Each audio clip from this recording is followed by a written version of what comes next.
지난해는 국회, 세종의사당, 대통령 세종집무실 건립 등 미래 전략수도 세종 실현에 다가가는 의미 있는 해였습니다. 자치행정 분야도 시민들께 보다 나은 행정 서비스를 제공하고 살기 좋은 도시를 만들기 위해 행정 역량을 집중했던 한 해였습니다. 올해 자치행정국의 주요 업무 계획을 분야별로 설명드리겠습니다.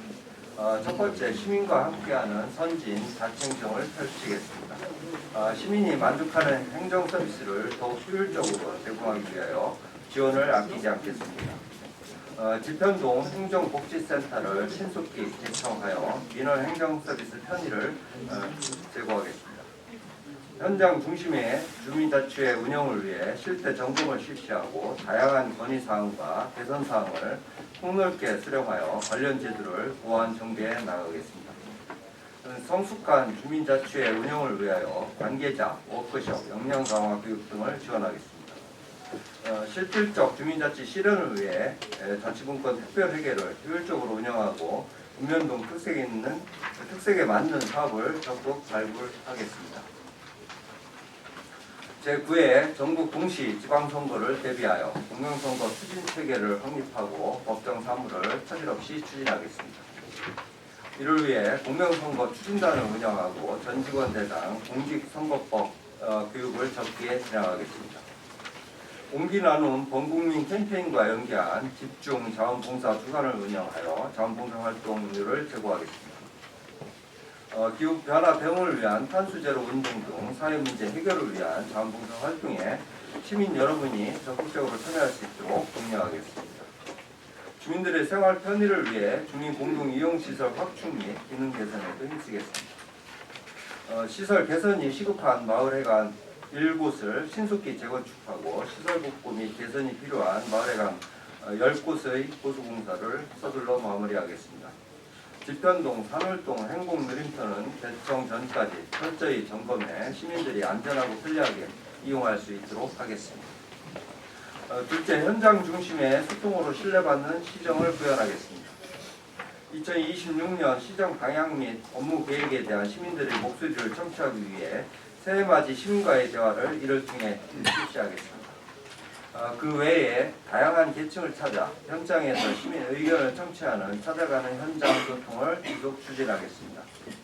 시장과 함께하는 1박 2일 등을 통해 주민들과 직접 대화하며 지역 현안에 대한 해결 방안을 함께 모색하겠습니다.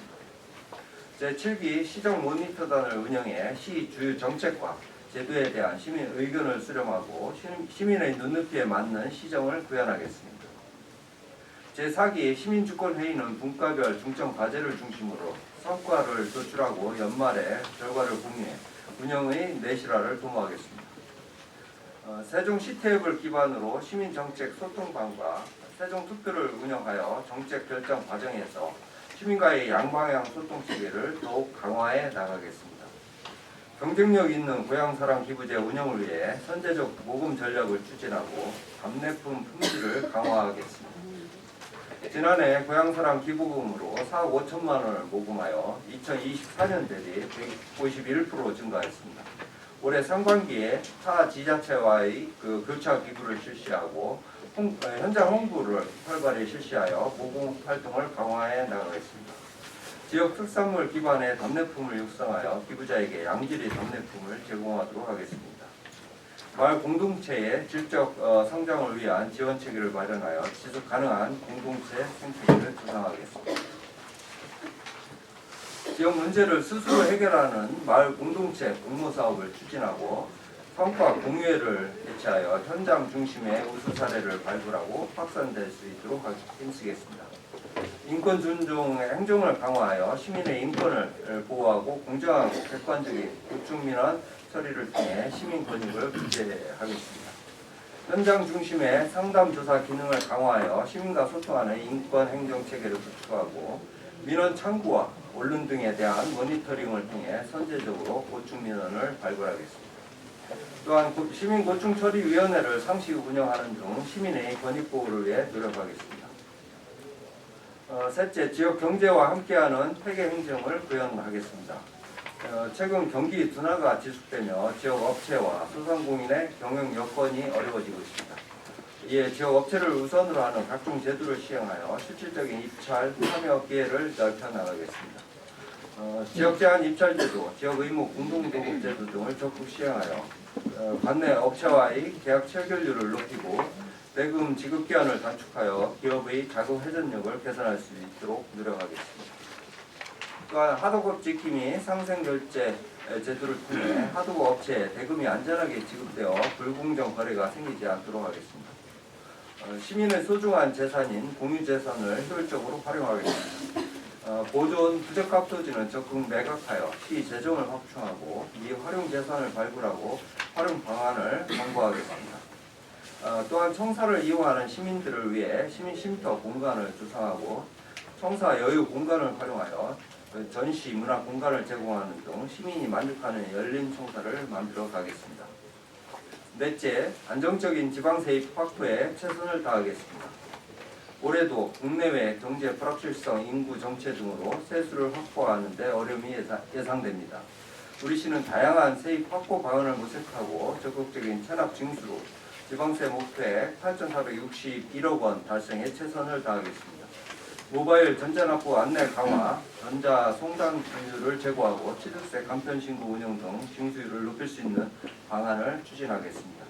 특히 지방세 신고자료 재검토 및 사후 관리를 철저히 하여 누락되는 세원이 발생하지 않도록 꼼꼼히 점검하겠습니다.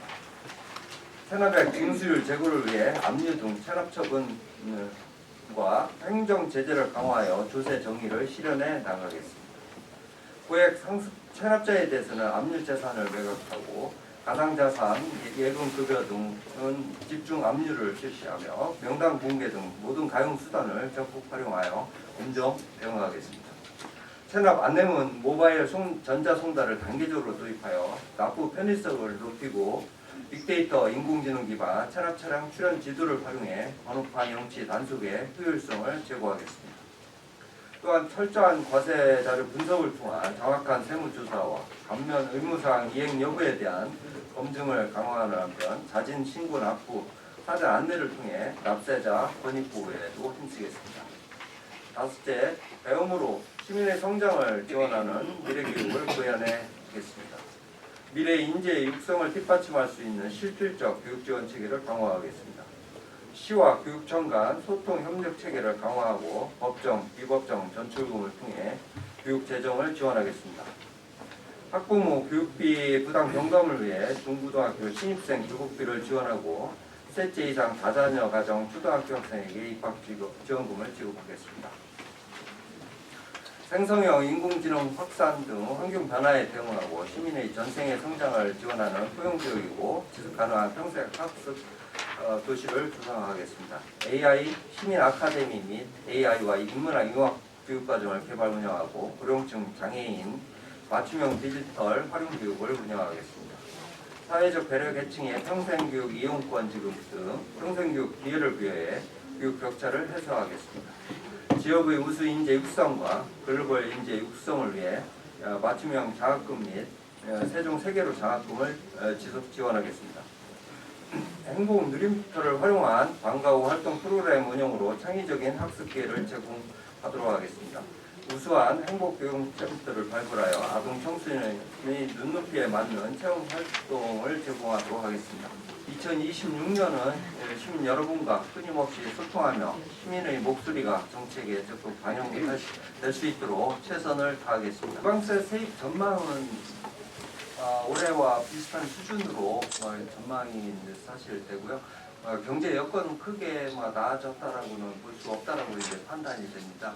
우리 그 세정과에서 8,461억 원으로 이제 예측을 해서 예산에 이제 반영을 갖다 좀 했고요.